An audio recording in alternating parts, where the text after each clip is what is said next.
The crystal halls of Valathros Prime sparkled under 3 purple suns.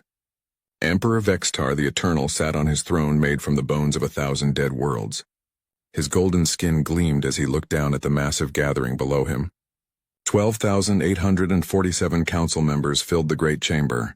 They came from every corner of the Zephyrian kingdom, representing worlds that stretched across half the galaxy.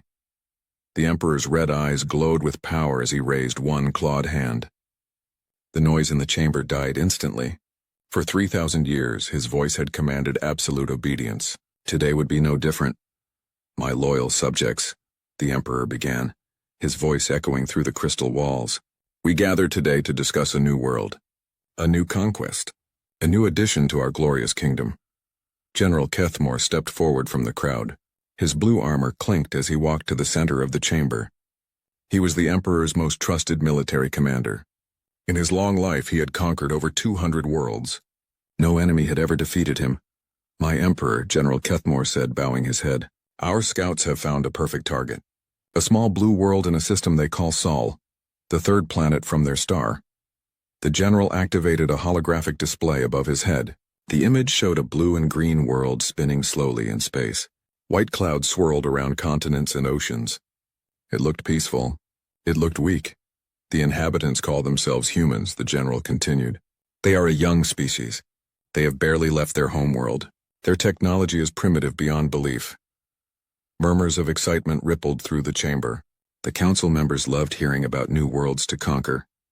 It meant more slaves, more resources, more power for the kingdom. The Emperor leaned forward on his throne. "Tell me about their defenses, General." Kethmore smiled, showing his sharp teeth. "They have no real defenses, my lord. Their weapons are chemical-based projectiles.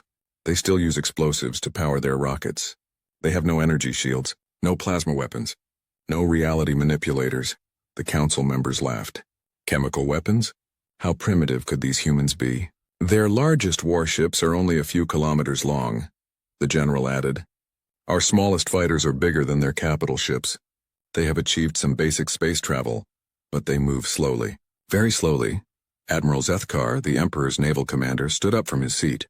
"How slow are we talking about, General?" "They use chemical rockets to escape their gravity well," Kethmore replied. "It takes them months to travel between planets in their own system. They have no faster-than-light travel at all." The chamber erupted in laughter. "No FTL travel?" These humans were even more backward than the Krivaks, and the Zephyrians had conquered them 1,000 years ago. Emperor Vextar held up his hand again. The laughter stopped. "What about their numbers?" "Approximately 7 billion inhabitants on their homeworld," the general said. "Most of them live in primitive settlements. They have some larger population centers, but nothing like our great cities. Their entire planet has fewer people than live on Valathros Prime." Dr. Zerath, the kingdom's chief scientist, raised his tentacled arm. "My Emperor, what about their industrial capacity?" General Kethmore consulted his datapad. "Limited. They burn fossil fuels for energy. They have discovered nuclear power, but they use it sparingly. They show no signs of antimatter technology, zero-point energy extraction, or stellar engineering." The scientist nodded approvingly. "So they cannot build a large military force quickly." "Correct," the general said. "Our analysis suggests they have perhaps a few thousand combat vessels at most. Probably much fewer. And those vessels are armed with primitive kinetic weapons and basic missiles." Emperor Vextar stood up from his throne. His massive form towered over the chamber. "And what do we know about their culture?" "They are divided into many small nations," Kethmore explained. "They fight among themselves constantly. They have never united under a single government. They are weak, scattered, and disorganized." The Emperor began pacing back and forth on his platform. This was his habit when making important decisions. The council members watched silently. They knew better than to interrupt their lord when he was thinking. "How long would a conquest take?" the Emperor asked finally. General Kethmore straightened his shoulders. 7 solar rotations at most, my lord. Probably fewer. We could deploy the first armada. 50,000 warships should be more than enough. And the humans would surrender quickly. Without question, my Emperor. Once they see the power of our fleet, they will have no choice. We estimate minimal resistance. Emperor Vexitar stopped pacing. He turned to face the council. Why should we bother with such a weak world? Admiral Zethkar stepped forward. The planet has excellent agricultural potential, my lord. The gravity is comfortable for most of our species. The atmosphere can be easily terraformed to our needs. And the humans themselves? The Emperor asked. Perfect slaves, General Kethmore said with enthusiasm. They are physically strong despite their primitive nature. They seem capable of following orders. They would be excellent workers in our crystal mines on Zerion 7. Dr. Zerath added, their planet contains rare minerals we need for our reality engines. The conquest would pay for itself within a few years. The Emperor nodded slowly. Everything he heard made this invasion sound profitable and easy. A weak world with useful resources and potential slaves. Exactly the kind of conquest the kingdom needed. Very well, Emperor Vextar announced. We shall put this matter to a vote as tradition demands. The council members straightened in their seats. The voting process was sacred to the Zephyrians. Every major decision required the approval of the full council. It was how they had governed their kingdom for thousands of years. All those in favor of immediate invasion of the human world, the Emperor declared, raise your voting crystals. Throughout the chamber, thousands of hands rose into the air. Each council member held a glowing crystal that pulsed with their life force. It was impossible to fake a vote or vote twice. The crystals made sure of that. The Emperor's personal AI began counting the votes instantly. The number appeared in glowing symbols above the chamber. 12,847. All those opposed to invasion, the Emperor called out. Not a single crystal rose. The chamber remained completely still. The vote is unanimous, Emperor Vextar announced with satisfaction. We shall invade the human world. General Kethmore, prepare the first armada. Admiral Zethkar, ready your ships for immediate deployment. The council members cheered and stomped their feet. The sound echoed through the crystal halls like thunder. Another conquest was coming. Another victory for the glorious Zephyrian kingdom. General Kethmore bowed deeply. It will be my honor to lead this campaign, my Emperor. The humans will not know what hit them. Make it swift, the Emperor ordered. I want this world conquered and pacified within 10 rotations. Show no mercy to those who resist. Take prisoners only if they surrender immediately. Of course, my lord. As the council session ended, the members began filing out of the chamber. They chattered excitedly about the coming invasion. Some made bets on how quickly the humans would surrender. Others discussed what kinds of slaves the humans might make. None of them noticed the intercepted transmission that played quietly on one of Dr. Zerath's monitoring screens. It showed humans on their home world celebrating something called Christmas. Families gathered around bright trees, exchanging gifts and embracing each other. Children laughed and played in the snow. The Zephyrians paid no attention to this primitive ritual. If they had watched more carefully, they might have noticed something important. The humans celebrating were not afraid. They showed no signs of knowing about the coming invasion. But they also showed no signs of being the weak, primitive species the Zephyrians expected. In the transmission, human children played with toy rockets that looked surprisingly sophisticated. Human adults discussed space exploration with enthusiasm and knowledge. The humans seemed curious about the universe, eager to explore and learn. But the Zephyrians were too confident to pay attention to such details. They saw only a weak world full of resources and potential slaves. They saw an easy victory to add to their collection. Emperor Vexitar returned to his private chambers after the vote. He was pleased with how smoothly everything had gone. Soon he would have another world to rule over, another species to command, another victory to celebrate. He activated his personal communicator and called Admiral Zethkar. How long before the fleet can launch? 3 rotations, my Emperor, came the reply. We are loading the troop transports now. 200 million warriors ready for battle. Excellent. And our intelligence on the humans? Completely confirmed, my lord. They have detected no sign of our scout ships. They have no idea we exist. The invasion will come as a complete surprise. Emperor Vextar smiled. Surprise attacks were always the most effective. The humans would wake up one morning to find a Zephyrian fleet in their sky. By sunset, their world would belong to the kingdom. Begin the launch sequence as soon as you are ready, the Emperor ordered. I want this matter settled quickly. 3 days later, the first armada departed from Zephyrian space. 50,000 warships formed a battle formation that stretched across an entire star system. Each ship bristled with weapons that could crack planets.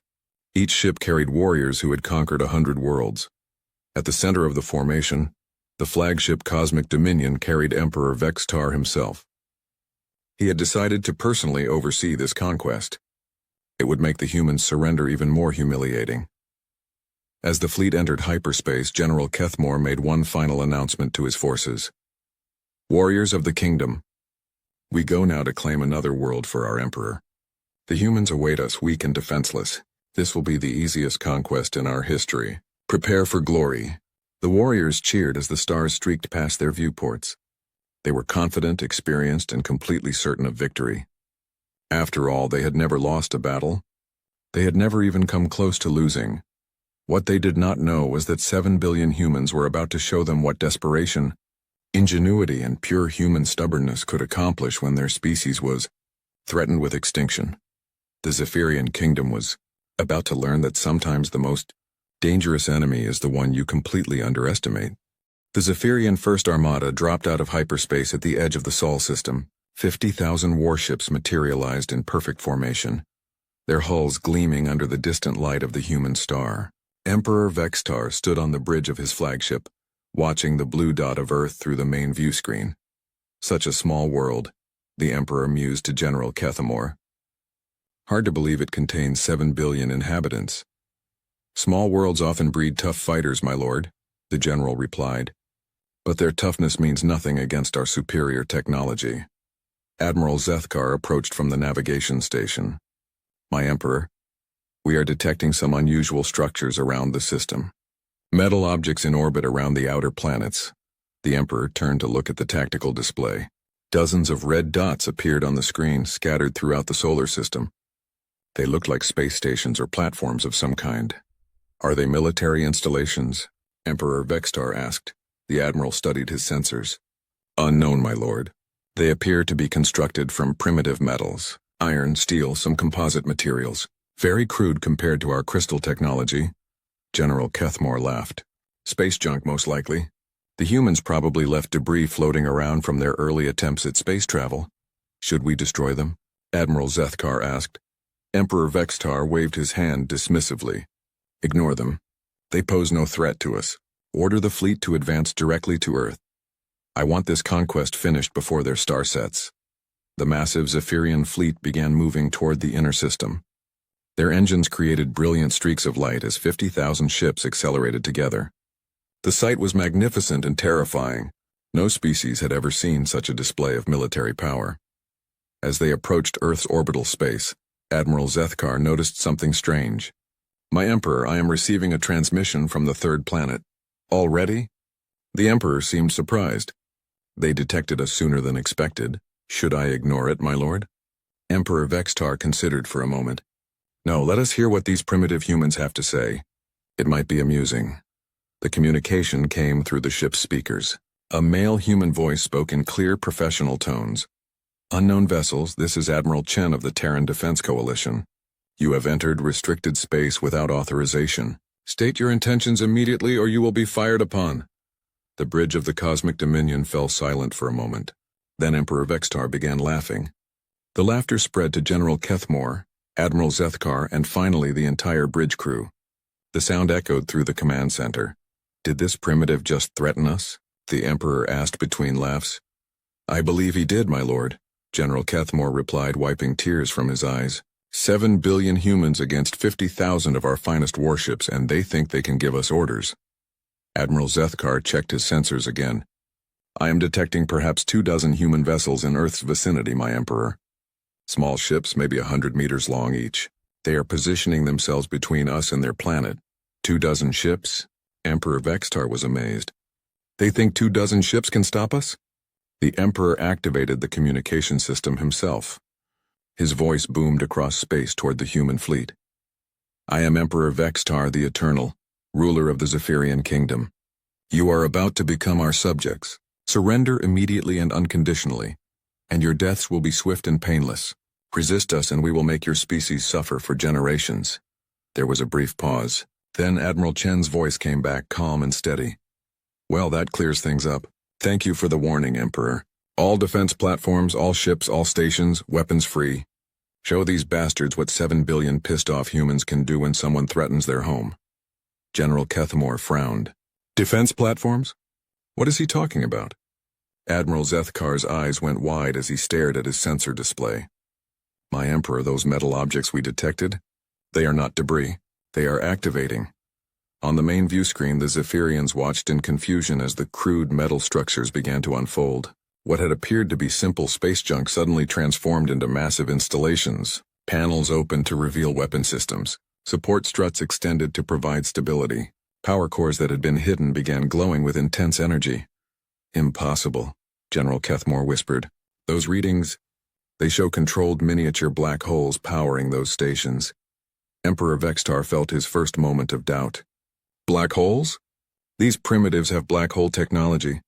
Before anyone could answer, the first human weapons fired. Railguns the size of skyscrapers launched projectiles at incredible speed. The metal slugs traveled at a significant fraction of light speed, crossing the distance between the platforms and the Zephyrian fleet in seconds. The lead Zephyrian dreadnought, the Stellar Dominator, took the first hit. The projectile punched through its reality-warping shields like they were made of paper. The slug continued through the ship's hull, through its armor, through its internal structure, and out the other side. The massive warship simply came apart, venting atmosphere and debris. Shields down on the Stellar Dominator, Admiral Zethkar shouted in disbelief. How did a primitive kinetic weapon penetrate our defenses? More projectiles followed. The human defense platforms fired continuously, sending streams of hypervelocity rounds into the Zephyrian formation. Ship after ship took hits that should have been impossible. The Zephyrians' advanced energy shields were designed to stop plasma bolts, particle beams, and reality distortions. They were not designed to stop solid matter moving at near light speed. Evasive maneuvers, Emperor Vextar commanded. Get us out of their firing range. But as the Zephyrian ships began to move, they discovered the humans had more surprises waiting. The small human vessels that had seemed so pathetic suddenly accelerated to impossible speeds. They moved like fighters but hit like capital ships. Captain Sarah Martinez commanded one of these ships, the experimental vessel Probability's Edge. Her ship looked small and crude compared to the Zephyrian giants, but appearances were deceiving. As she flew directly at a Zephyrian cruiser 10 times her size, she spoke calmly to her crew. Remember, people, we're not just fighting for Earth today. We're fighting to show the universe that humanity does not go quietly into the night. Her weapons officer, Lieutenant Johnson, checked his targeting systems. Ma'am, their shields are designed to stop energy weapons. Should we switch to kinetic rounds? Negative, Lieutenant. Use the quantum torpedoes. But ma'am, those are still experimental. We don't know if they'll work in real combat. Captain Martinez smiled grimly. Then I guess we're about to find out. The Probability's Edge fired its quantum torpedoes at the Zephyrian cruiser. The weapons looked like ordinary missiles at first, but as they approached their target, something strange happened. The torpedoes began to exist in multiple states simultaneously. Each missile was both there and not there, both armed and unarmed, both hitting and missing. The Zephyrian cruiser's defense systems went crazy trying to track them. The ship's AI could not compute a defense against weapons that existed in quantum superposition. By the time the torpedoes resolved into their final state, it was too late. They materialized inside the cruiser's hull and detonated. The explosion tore the ship apart from within. The Zephyrians aboard never knew what hit them. Emperor Vextar watched in growing horror as his invincible fleet began to disintegrate. These humans were not using conventional weapons. They were using physics itself as a weapon. General Kethmore, the Emperor shouted. What is happening? How are they doing this? The general was frantically consulting his tactical displays. My lord, I do not understand. Their weapons violate several fundamental laws of physics. That last ship, the missile appeared inside the target without passing through the hull. That is impossible. Yes, my lord. It should be impossible. Admiral Zethkar joined the conversation, his voice shaking with fear. My Emperor, we are receiving reports from throughout the fleet. The humans have weapons that phase through solid matter, missiles that travel backwards through time to hit targets before they are fired, ships that somehow exist in the same space as our vessels. As if to prove his point, one of the human fighter craft suddenly materialized inside a Zephyrian destroyer. The fighter had somehow passed through the destroyer's hull without creating a hole. Now it was firing its weapons from within the enemy ship, shredding the destroyer from the inside out. Colonel Davis, piloting the fighter Quantum Ghost, spoke to his wingman over the radio. How's that for impossible, Thompson? These aliens built their whole strategy around conventional physics. Too bad for them we stopped following conventional physics about 50 years ago. Roger that, Colonel, came the reply. My ship's AI just calculated 17 different ways to violate causality with our current weapon load. Should I try them all? Go for it, Thompson. Let's give these bastards a physics lesson they'll never forget. Thompson's fighter began firing weapons that should not exist. Missiles that took shortcuts through alternate dimensions. Beam weapons that curved around obstacles by bending space-time. Projectiles that multiplied themselves by splitting probability waves. Emperor Vextar's tactical officer was screaming reports, "Emperor! The humans have weapons that I cannot describe. They are breaking mathematics." "Show me," the Emperor demanded. The main screen displayed a recording of the latest human attack. A single human ship fired what appeared to be an ordinary missile, but as the missile traveled toward its target, it began to split. First into 2 missiles, then 4, then 8. The splitting continued until there were thousands of missiles, all heading for different Zephyrian ships. "Probability multiplication," Admiral Zethkar said in a whisper. "They are creating weapons in all possible quantum states simultaneously." The missiles struck home with devastating effect. Each one found a Zephyrian ship and destroyed it completely. In seconds, thousands of the kingdom's finest warships were reduced to expanding clouds of debris. General Kethmore grabbed the Emperor's arm. "My lord, we must retreat. This was supposed to be an easy conquest. Instead, we are fighting an enemy that has weaponized the fundamental forces of the universe." Emperor Vextar looked around his bridge. Half his officers were dead or wounded from the ongoing attacks. The ship's systems were failing as human weapons found new and impossible ways to damage them. Outside the viewports, he could see his magnificent fleet being systematically destroyed by an enemy that should have been helpless. "How many ships have we lost?" he asked quietly. Admiral Zethkar checked his remaining sensors. "Approximately 40,000, my Emperor. 80% of our fleet is gone." "In how long?" 6 hours, my lord." Emperor Vextar felt something he had never experienced before in 3,000 years of conquest. Fear.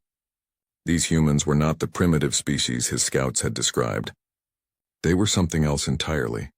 Something that treated the laws of physics like suggestions rather than absolutes. "Sound the retreat," he ordered finally. "Get us out of here. Now." The surviving Zephyrian ships began withdrawing toward the edge of the system. Their engines screamed as they pushed toward escape velocity. Behind them, the human defense platforms continued firing, picking off stragglers with contemptuous ease. As the Cosmic Dominion prepared to jump to hyperspace, General Kethmore transmitted a final warning to all remaining Zephyrian forces. "All ships, all commands, emergency retreat protocol. The humans are not primitives." Repeat, the humans are not primitives. They are something else, something that should not exist. Flee while you still can. The transmission was cut short as a human weapon struck the ship's communication array. The device had somehow traveled through hyperspace to hit them before they even entered it. As the Zephyrian survivors escaped into hyperspace, they carried with them a new understanding. They had not invaded a world of primitives.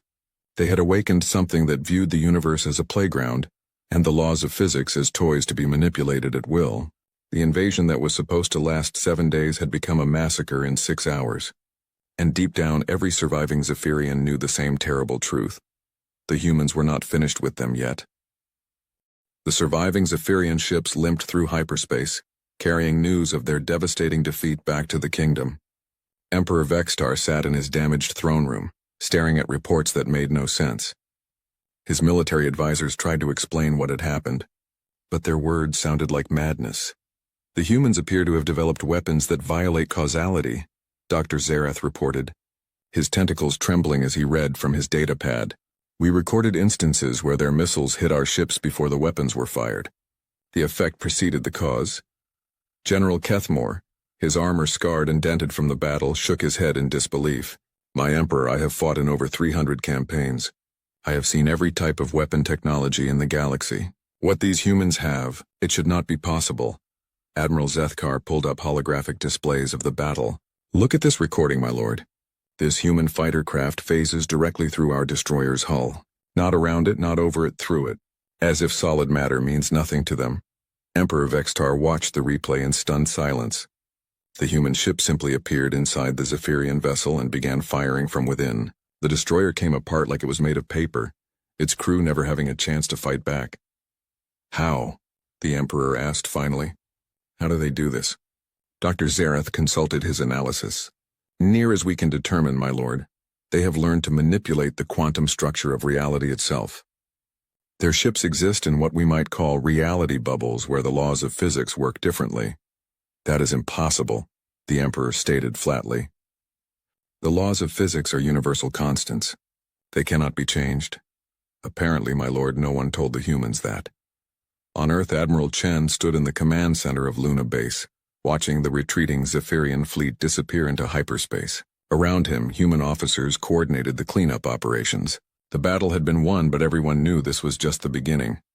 Admiral, Captain Martinez said as she entered the command center, still wearing her flight suit from the battle. All enemy vessels have withdrawn from the system.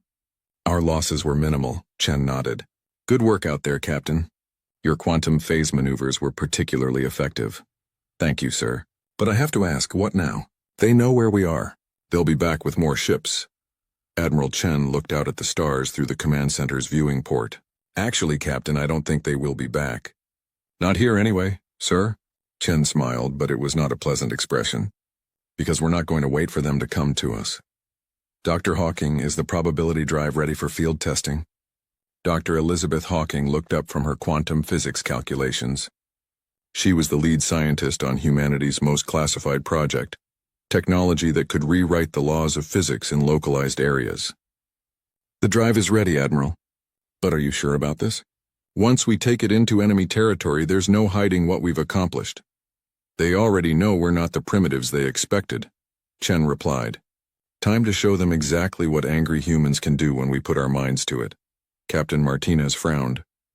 Admiral, with respect, their fleet was massive. Even after our victory, they still have millions of ships across their kingdom. We have maybe 1,000 combat vessels total. Numbers don't matter when you can rewrite reality, Captain. Dr. Hawking, explain to the captain how our new technology works. Dr. Hawking activated a holographic display.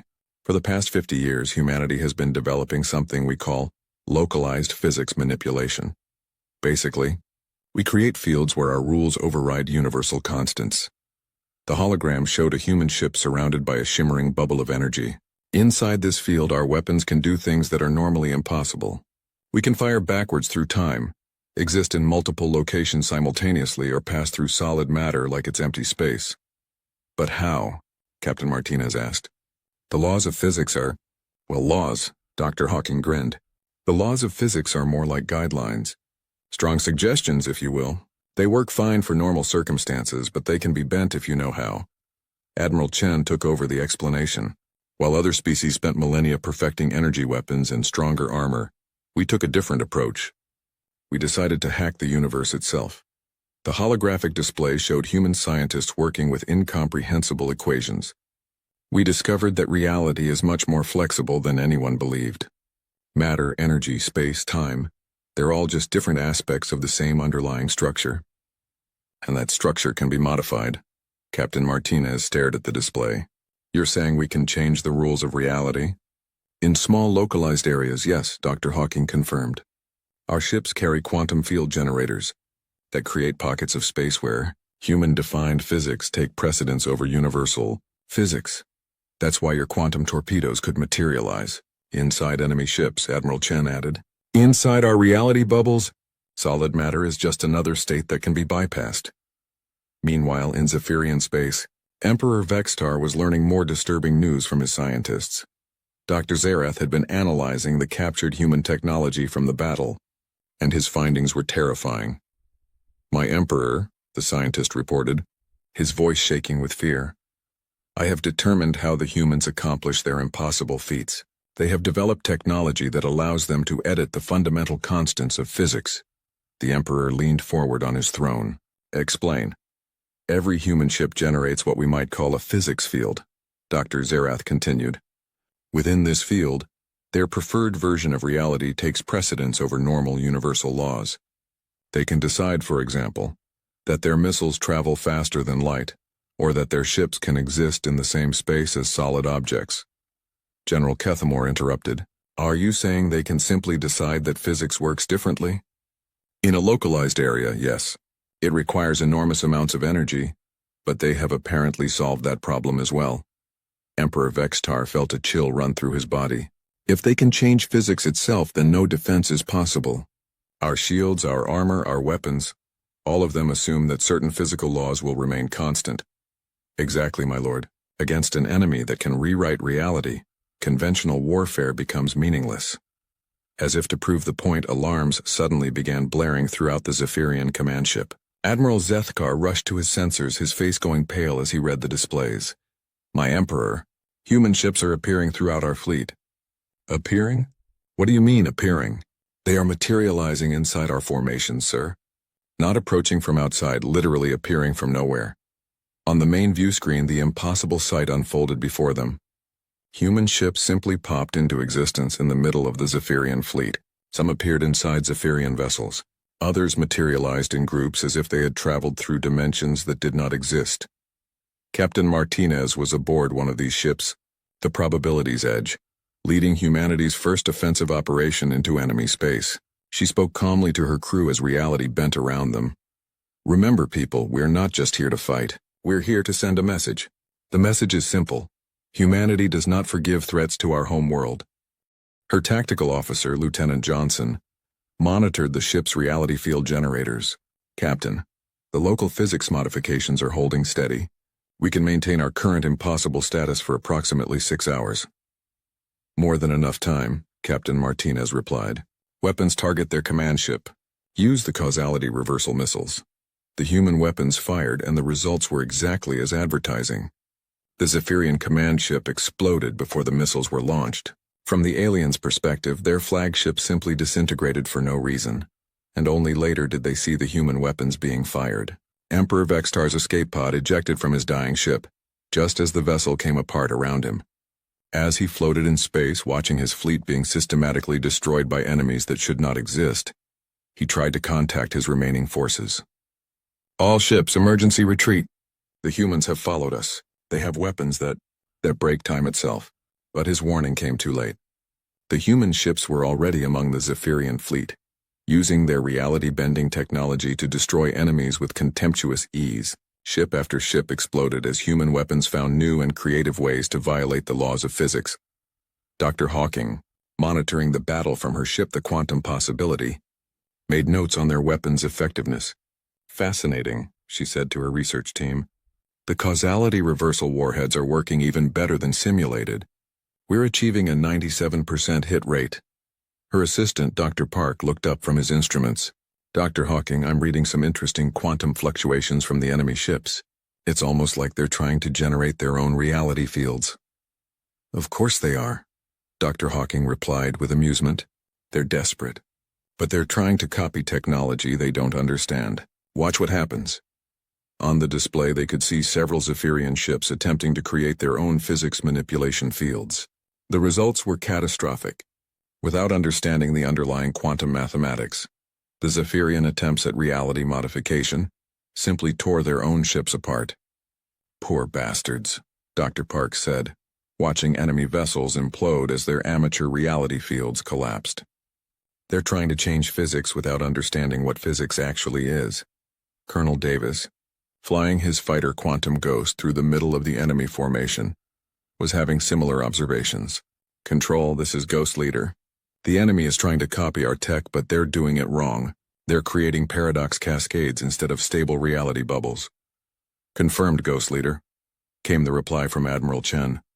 Continue your mission. We want to make sure none of them escape to warn their homeworlds. Colonel Davis grinned as he lined up his next target. His ship existed in 17 different quantum states simultaneously, making him effectively impossible to hit. Roger that, Control. One more Zephyrian cruiser coming right up. His weapons fired probability waves that split into thousands of individual projectiles, each one targeting a different part of the enemy ship. The cruiser came apart like it was made of building blocks, each section destroyed by a separate timeline of the same attack. As the battle continued, the Zephyrians made a terrible discovery. The human ships were not just using their reality-bending technology for weapons, they were also using it for movement. Human vessels could simply decide that they were somewhere else and reality would accommodate them. Captain Rodriguez, commanding the ship Temporal Dancer, demonstrated this capability by simultaneously attacking 3 different Zephyrian squadrons that were light hours apart. His ship existed in multiple locations at once, firing at all of them from the same position. "This is impossible," one Zephyrian admiral transmitted before his ship was destroyed. "One ship cannot be in 3 places at the same time." Captain Rodriguez replied over the open channel, his voice calm and professional. "You're thinking too small, Admiral. Why limit ourselves to one place when we can be everywhere?" Within 2 hours, the entire Zephyrian fleet was destroyed or in full retreat. Emperor Vextar, still floating in his escape pod, watched the last of his ships flee in terror. The humans had not just won another battle. They had demonstrated that conventional military thinking was completely useless against them. As the human ships began to fade away, returning to whatever impossible dimension they came from, Captain Martinez opened a communication channel to the Emperor's escape pod.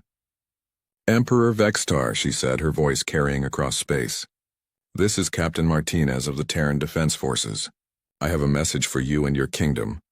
The Emperor activated his pod's communicator. What are you?" "We're humans," Captain Martinez replied simply. "We're the species you decided to threaten, and we don't appreciate threats to our home. Your technology, it violates every natural law." "Your natural laws," the captain corrected. "We prefer our own laws. They're more flexible." Emperor Vextar felt something crack inside his mind. 3,000 years of absolute power, of never meeting an enemy that could not be conquered, and now this. "What do you want?" Captain Martinez's voice was cold as the void around them. "We want you to spread the word, Emperor. Tell everyone in your kingdom. Tell everyone in the galaxy if necessary. Humanity is not interested in conquest. We're not interested in empire, but we are very interested in being left alone. And if we refuse, then we'll keep demonstrating why that's a bad idea. This little show was just us warming up. We have weapons you haven't seen yet, technologies that make today's battle look like a polite disagreement." The human ships began to disappear, fading out of normal space like they had never existed. Captain Martinez's voice came one last time over the communication channel. "Have a nice day, Emperor. And remember, we know where you live now." As the last human vessel vanished, Emperor Vextar floated alone in the wreckage of his once mighty fleet. Around him, the debris of thousands of ships drifted silently through space. Each piece of wreckage represented years of construction, millions of resources, thousands of trained warriors. All destroyed in 2 hours by an enemy that treated the fundamental forces of the universe like toys. The Emperor's rescue ship arrived 6 hours later to find him catatonic, staring into space and muttering the same words over and over. "They can change physics. They can change physics. They can change physics." The rescue crew did not understand what he meant, but they would learn soon enough. Word of the human capabilities was already spreading throughout the Zephyrian kingdom. Carried by the few survivors of the battle, humanity had announced its presence to the galaxy in the most dramatic way possible, by demonstrating that they were no longer bound by the same rules as everyone else. The Zephyrian rescue fleet emerged from hyperspace expecting to find Emperor Vextar waiting at the emergency rendezvous point near Kethmolar Station. Instead, they found something that made their blood run cold. The massive border fortress that had guarded this sector for over 1,000 years was twisted into an impossible shape. The kilometer-long station had been folded in on itself like origami, its metal structure bent through dimensions that should not exist. Scrawled across the station's warped hull in letters 3 kilometers high were words in the primitive human language. "We're coming." Admiral Korvac, commanding the rescue fleet, stared at the sight in disbelief. How is this possible? Kethmolar Station had shields that could stop a supernova. It had weapons that could crack a moon. Who could do this? His science officer, Dr. Threnix, scanned the wreckage with trembling tentacles. "Admiral, I am reading impossible energy signatures. The metal has been folded through 11 dimensions. The humans. They did this. But how did they get here so quickly? They would have had to travel faster than our fastest ships to reach the system before us." Dr. Threnix's voice was barely a whisper. "Admiral, according to these readings, the station was destroyed 6 hours ago. The humans somehow attacked this position before they even finished their battle with the Emperor's fleet. The implications hit Admiral Korvac like a physical blow. Are you saying they attacked multiple locations simultaneously? Across thousands of light years? I am saying, Admiral, that normal concepts of space and time may not apply to these creatures. Throughout the Zephyrian kingdom, similar scenes were playing out. Mining colonies found their equipment twisted into artistic sculptures with messages like, "Nice rocks," written in human script. Supply depots discovered their contents had been rearranged to spell out "Return to Sender" in multiple alien languages. Defense platforms woke up to find themselves relocated to entirely different star systems, with no explanation of how they got there. On the border world of Zerion 7, General Maltok was receiving increasingly frantic reports from his subordinates. "Sir, the crystal mining operation on Moon 4 has disappeared," his aide reported nervously. "Disappeared? What do you mean, disappeared?" "Gone, sir. The entire industrial complex, the workers, the machinery, everything. In its place is a perfectly spherical crater and a sign that says, 'Mining is bad for the environment,' in 17 different languages." General Maltok felt his four hearts racing. "Where are the workers?" "Unknown, sir. But we received this transmission 30 minutes ago." The aide activated a holographic display. The image showed thousands of Zephyrian miners standing in what appeared to be a tropical paradise. They were on beaches under alien suns holding drinks with little umbrellas in them. A human female in a military uniform stood among them. "Greetings from the Kepler Beach Resort," the human said cheerfully. "Your miners are enjoying an all-expenses-paid vacation while we discuss mining rights in your territory. They'll be returned unharmed once we reach an understanding. P.S. The drinks really are very good." General Maltok stared at the transmission in amazement. "They kidnapped an entire mining operation and took the workers on vacation?" "It appears so, sir. How is that even—" "Never mind. I don't want to know." On Earth, Admiral Chen was coordinating humanity's response to the Zephyrian threat from the command center of Ceres Base. Around him, holographic displays showed the locations of human strike teams throughout Zephyrian space. "Status report," Chen requested. Captain Martinez, now commanding the stealth ship Quantum Uncertainty, reported from deep behind enemy lines. "Admiral, Operation Impossible Things is proceeding ahead of schedule.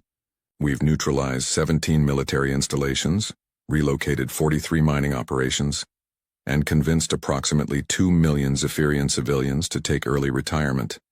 Casualties? 0 on our side, sir. Minimal on theirs, mostly hurt feelings and damaged egos." Dr. Hawking looked up from her research station. "Admiral, I'm monitoring Zephyrian communications. They're starting to panic. Their leadership has no idea how we're doing this." Admiral Chen nodded with satisfaction. "Good. The point is to make them understand that they can't win, not to commit genocide." "What about their military response?" Colonel Davis reported from his position near the Zephyrian capital. "They're trying to coordinate a counterattack, sir, but we're staying one step ahead of them. Every time they mass their forces, we hit them from angles they didn't know existed." "Explain." "Well, sir, yesterday we attacked their main fleet through the 4th dimension. Their ships can move in 3-dimensional space, but they have no defenses against attacks that come from directions they can't perceive." Dr. Park, monitoring the operation from his laboratory ship, added his own observations. "The Zephyrians are also trying to reverse engineer our technology, Admiral. They're not having much success. Most of their attempts result in their equipment imploding. Why? They're trying to copy the effects without understanding the underlying physics. It's like trying to build a nuclear reactor by looking at pictures of explosions." Emperor Vextar, meanwhile, had been rescued and taken to his emergency command bunker on the heavily fortified world of Drakmor Prime. The bunker was buried 10 kilometers beneath the planet's surface and protected by every defensive system the kingdom could deploy. It should have been completely safe, it wasn't. The Emperor was meeting with his war council when the impossible happened. A human female simply walked through the solid rock wall of the bunker as if it weren't there. She was wearing what appeared to be a standard military uniform, with no visible protection against the vacuum of space or the crushing pressure of 10 kilometers of solid rock. "Good afternoon, Emperor," the human said politely. "I'm Commander Torres from the Terran Diplomatic Corps. I hope you don't mind me dropping by unannounced." The Emperor's guards immediately raised their weapons, but their energy blasts passed harmlessly through the human without effect. She seemed to exist in the same space as normal matter, but normal matter couldn't touch her. "How did you get in here?" General Kethmore demanded, his voice shaking with fear. I walked, Commander Torres replied simply, through about 10 kilometers of rock, 200 meters of fortified armor, and 7 different layers of energy shielding. Nice decorating, by the way. Very intimidating. Emperor Vextar found his voice finally. What do you want? To talk, just talk. Though I should mention that my ship is currently occupying the same space as your planetary defense grid. If anything happens to me, the grid will try to materialize in the same location my ship already occupies. The results would be messy. Dr. Zerath, who had been silent throughout the encounter, suddenly spoke up. Commander, may I ask a question? How are you doing this? Your species appears to violate every known law of physics. Commander Torres smiled. We don't violate the laws of physics, Doctor. We just use different laws. Your species spent millennia perfecting energy weapons and armor. We spent our time figuring out how reality actually works. But reality has rules. Reality has patterns, the commander corrected. Patterns that can be modified if you understand the underlying structure. Your people see physics as a set of limitations. We see it as a set of options. Emperor Vextar struggled to understand. Are you saying you can simply choose which physical laws apply to you? In localized areas with sufficient energy input, yes. We can decide that our ships are intangible, or that our weapons fire backwards through time, or that we exist in multiple locations simultaneously, General Kethmore interrupted. But that's impossible. You cannot simply ignore the fundamental constants of the universe. Commander Torres looked at him with something like pity. General, your fundamental constants are just the default settings. Every human ship carries quantum field generators that let us adjust those settings as needed. She gestured to the solid rock walls around them. For example, I've adjusted my personal reality field so that solid matter doesn't impede my movement. From my perspective, this bunker might as well be made of fog. The Emperor felt his sanity starting to crack. What do you want from us? Nothing complicated, Commander Torres replied. We want you to leave us alone. We want you to stop threatening our world, and we want you to spread the word that humanity is not interested in conquest, but we're very interested in being left in peace. And if we refuse? The commander's expression became serious. Then we'll keep demonstrating why that's a poor choice. This little show today is just us being polite. We have capabilities you haven't seen yet. Admiral Zethkar, who had been silent, finally spoke up. What kind of capabilities? Well, we've been experimenting with large-scale reality modification. We can now edit entire star systems to our preferences, change the laws of physics for whole sectors of space, modify the past to prevent events we don't like. The War Council stared at her in horror. You can change the past? Dr. Zerath whispered. Limited applications so far, Commander Torres admitted. But yes, we're getting quite good at temporal engineering. Emperor Vextar felt the last of his courage drain away. You could make it so our kingdom never existed. Theoretically, yes, though that would require substantial energy and careful planning. Much easier to just convince you to behave reasonably. The commander began walking toward the wall she had entered through. I'll give you some time to think about it, Emperor. But don't take too long. My colleagues are getting impatient, and some of them have suggested more direct approaches. She paused at the wall and turned back. Oh, and Emperor, don't bother moving to a different bunker. We know where all of them are. Space and time aren't barriers when you understand how they really work. With that, she stepped through the solid rock wall and was gone, leaving the Zephyrian leadership alone with their fears. General Kethmore was the first to break the silence. My Emperor, I recommend immediate surrender. Surrender? The Emperor was aghast. The Zephyrian kingdom has never surrendered to anyone. The Zephyrian kingdom has never faced an enemy like this, Admiral Zethkar pointed out. They can walk through our strongest defenses. They can attack us from directions we cannot defend against. They can apparently edit reality itself to suit their needs. Dr. Zerath added his own analysis. My lord, based on what we have observed, these humans represent an existential threat to our civilization. They have demonstrated capabilities that make our technology look primitive by comparison. But we rule 800 star systems, the Emperor protested. We have billions of ships, trillions of warriors, all of which means nothing, General Kethmore said sadly. Against an enemy that can change the rules of engagement at will. Numbers don't matter when your opponent can decide that your weapons don't work, or that your ships exist in the wrong dimension, or that your attacks happened to someone else. Emperor Vextar sank into his command chair, feeling the weight of 3,000 years of absolute power crushing down on him. For the first time in his long life, he faced an enemy he could not defeat, could not intimidate, and could not understand. "What do you recommend?" he asked quietly. "Complete withdrawal from human space," General Kethamore replied immediately. "Full cessation of all hostile activities, and hope they are as reasonable as they claim to be." "And if they are not reasonable?" The general's expression was grim. "Then we pray they kill us quickly, my lord, because the alternative might be having our entire civilization edited out of existence." As if to emphasize the point, alarms began sounding throughout the bunker. On the main display, they could see human ships materializing throughout their star system. Not approaching from space, simply appearing wherever they chose to be. The hunt had begun, and the Zephyrians were learning what it felt like to be prey.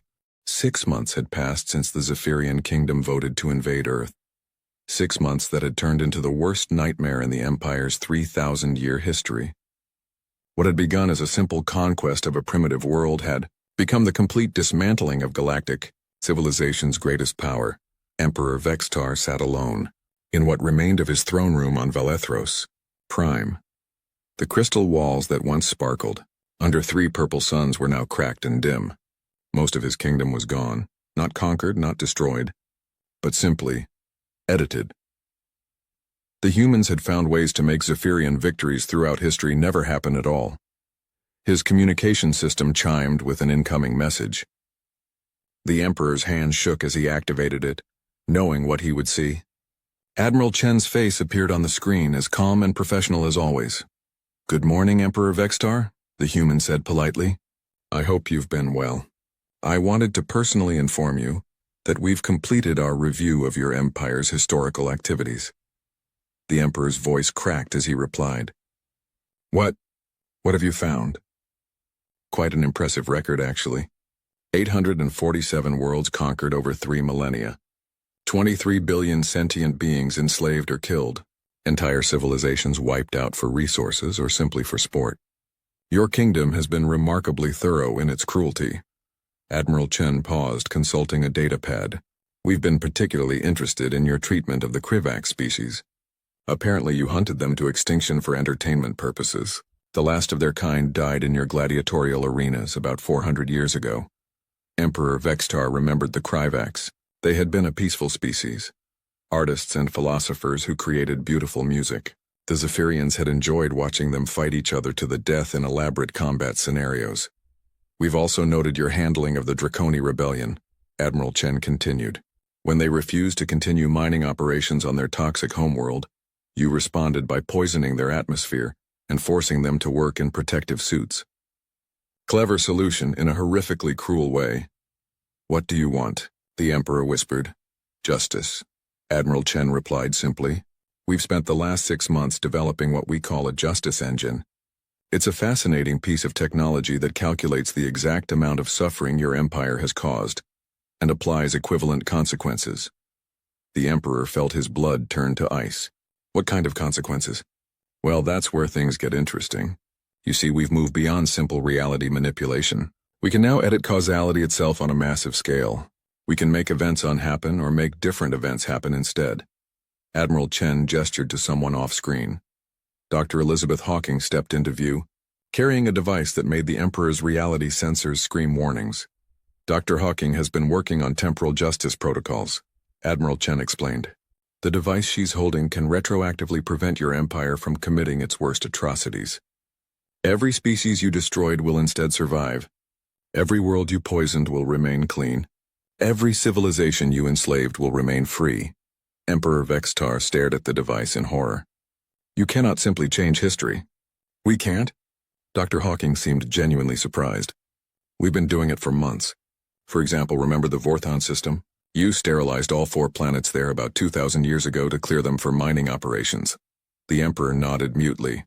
"Well, those planets are now inhabited by thriving Vorthon colonies. From their perspective, the Zephyrian attack never happened. You never existed in their history. The full implications hit the Emperor like a physical blow. Are you saying you can erase our entire kingdom from history?" "Not just can," Admiral Chen corrected.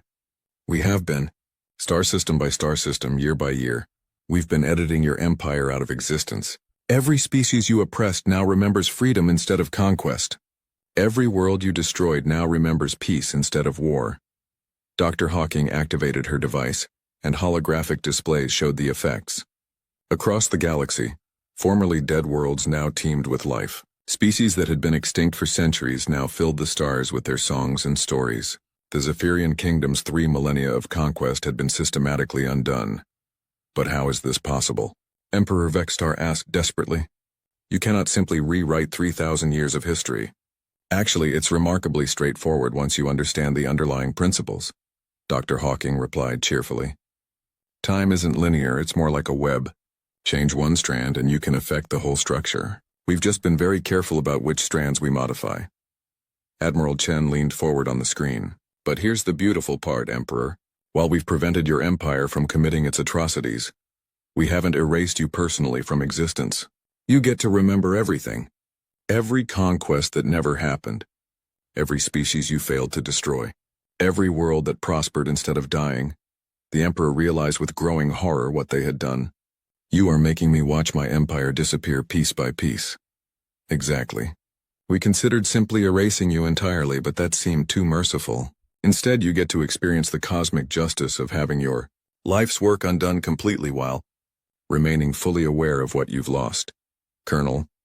Martinez appeared on the screen beside Admiral Chen. We've calculated that your empire caused approximately 4 trillion instances of significant suffering over its history. The Justice Engine is designed to ensure you experience an equivalent amount of psychological distress as you watch everything you built disappear. But that is impossible. No one could survive that much anguish. Oh, you'll survive, Dr. Hawking assured him. We've made sure of that. The Justice Engine includes temporal loops that will reset your sanity whenever it threatens to break completely. You will experience the full horror of losing your empire over and over again. Forever. Emperor Vextar fell to his knees in his empty throne room. Around him, the walls became more transparent as his kingdom's history was systematically edited. He could see through the crystal now to the world outside, where his subjects were beginning to fade as they too were removed from the timeline. Please, he begged. My people, my soldiers, they were only following orders. Do not punish them for my decisions. Admiral Chen's expression softened slightly. Your people are being relocated, Emperor. They're not being erased. They're being given different lives in timelines where your empire never existed. Most of them will be happier, but I will remain to suffer alone. Not alone, Colonel Martinez said with a cold smile. We've arranged for you to have company. Every victim of your empire who died in your gladiatorial arenas will be resurrected to witness your punishment. Every enslaved being who died in your mines will return to see justice done. As she spoke, ghostly figures began appearing in the throne room. Kryvax musicians, their beautiful voices rising in songs of freedom. Draconi miners, their scaled hands no longer shaking from poison exposure. Fourthhound families, their children playing in gardens that had never been sterilized. They're not here to torment you, Admiral Chen explained. They're here to witness the restoration of cosmic balance. Every being your empire wronged will see that justice has finally been served. Emperor Vextar looked around at the thousands of beings filling his throne room. Species he had ordered destroyed. Individuals he had condemned to slavery. Entire civilizations he had wiped out for profit. They watched him with expressions not of hatred but of satisfaction. Justice was being done at last.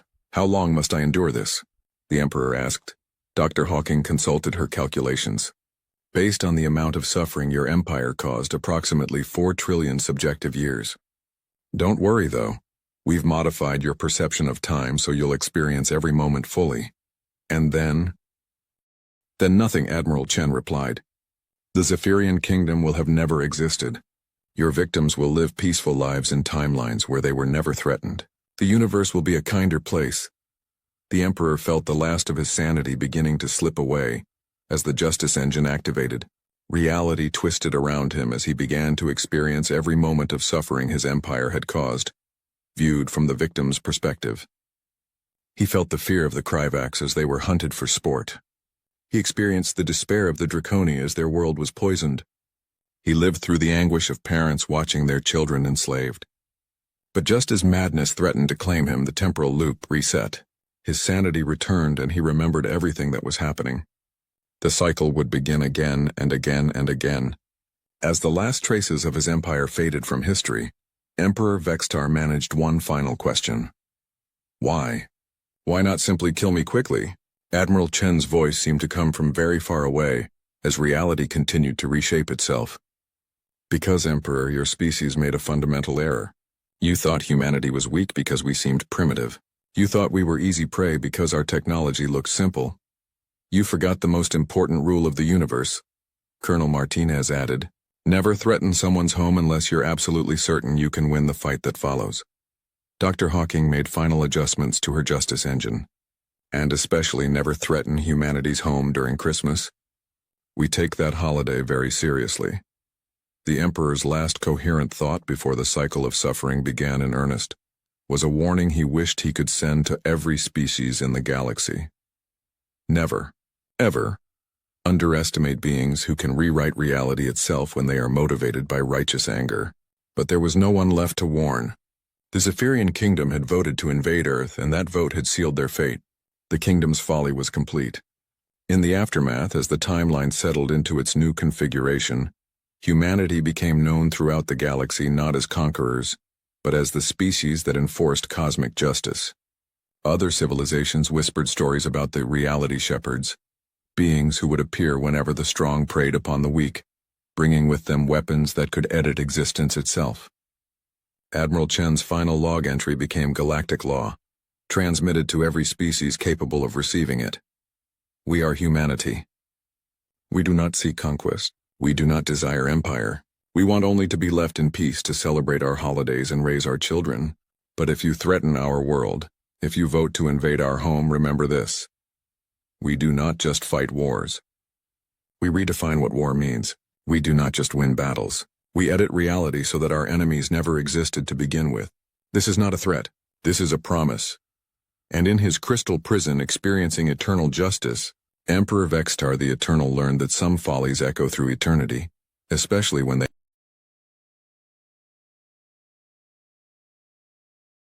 the stars dimmed one by one across the galaxy, not in the slow death of natural stellar evolution, but in the sudden darkness of extinction. Where once proud civilizations had reached toward the heavens, now only silence remained. The Void Armada struck without warning and without mercy. They were not organic beings but sentient machines, cold, calculating, and utterly unstoppable. Their black ships moved through space like oil spreading across water, consuming everything in their path. On the world of Lumina, once home to the brightest minds in the galaxy, Ambassador Trell stared at the emergency transmission console. His six-fingered hands trembled as he recorded what would likely be the final message from his people. The outer colonies have fallen. Our fleet lasted only 6 hours against their weapons. They adapt to everything we throw at them. Our greatest technologies mean nothing. If anyone receives this, run. Hide. The void cannot be stopped. The transmission ended abruptly. 3 days later, astronomical observatories across the galaxy recorded the flash as Lumina's sun went supernova, the void's signature method of erasing civilizations from existence. The Telbarian Empire, warriors who had conquered 1,000 worlds over 10,000 years, fared no better. Their massive battleships, each the size of a small moon, engaged the void in the great battle of the Spiral Arm. The Telbarians deployed weapons that could shatter planets and energy shields thought impenetrable. They lasted 8 hours. Across the galaxy, the pattern repeated. Advanced civilizations, some with histories spanning millions of years, simply disappeared. The Void Armada moved methodically, systematically, from one system to the next.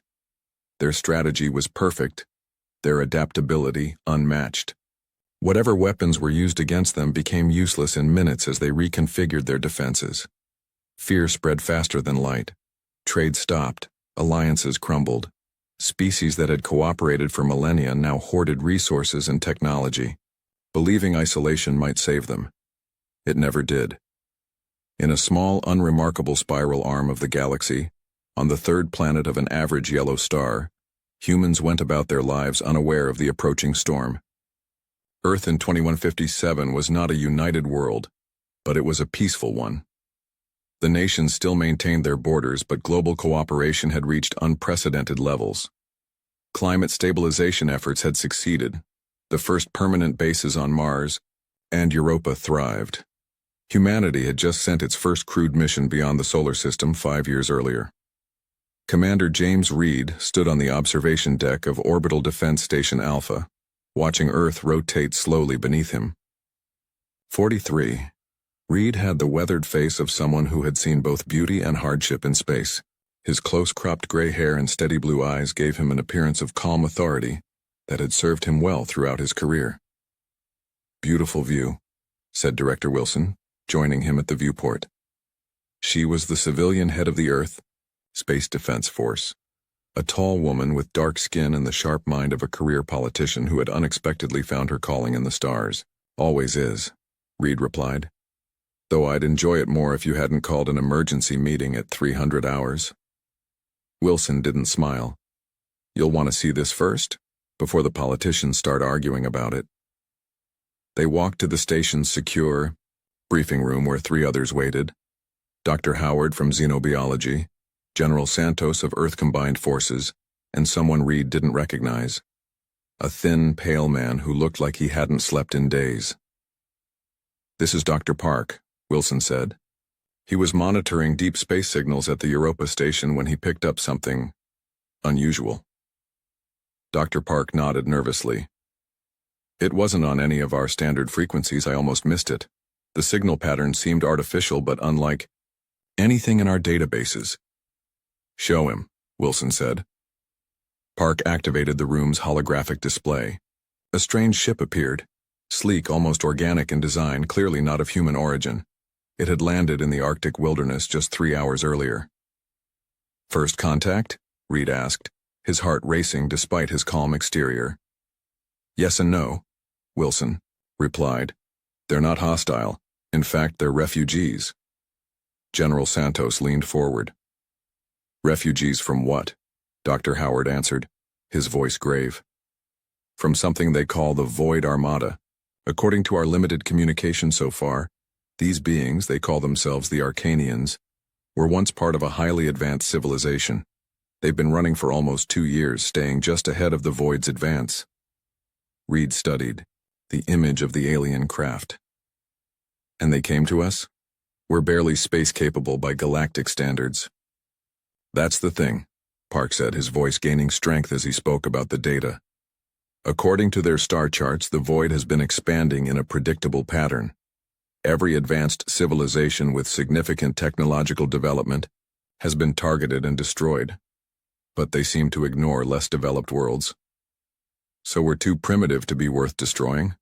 General Santos asked, frowning. "For now," Wilson said. "But our development curve is steep. The Arcanians estimate we have perhaps 2 years before we register on the Void's threat assessment." Reed felt a chill run through him. "What exactly is this Void Armada? Some kind of galactic conqueror?" Dr. Howard shook his head. "From what we can translate, they're not conquerors in the traditional sense. They're machines. Artificial intelligence that evolved beyond its creators. They don't occupy planets, they eliminate threats. Any civilization advanced enough to potentially challenge them gets wiped out preemptively." "And these Arcanians?" Reed asked. "How did they survive?" "They were scientists, not warriors," Park explained. "When the attack came, instead of fighting, a small group took their research vessel and ran. They've been gathering data, trying to understand the Void's patterns, looking for weaknesses." Wilson turned to Reed. "I'm assembling a first contact team. You'll lead it. Your mission is to extract everything these aliens know about the Void and assess the threat level to Earth." Reed nodded, his mind already racing with the implications. "When do we leave?" "Now," Wilson said simply. "The world governments haven't been informed yet. We have a 12-hour head start before the political circus begins." As they headed toward the shuttle bay, Reed asked the question weighing on everyone's mind. "If these machines have defeated civilizations thousands of years more advanced than us, what chance do we have?" Wilson stopped walking and faced him directly. "That's what you need to find out, Commander." Because if these aliens are right, humanity is facing extinction, unless we can do what no other species has managed. Reed felt the weight of billions of lives settling onto his shoulders. No pressure then.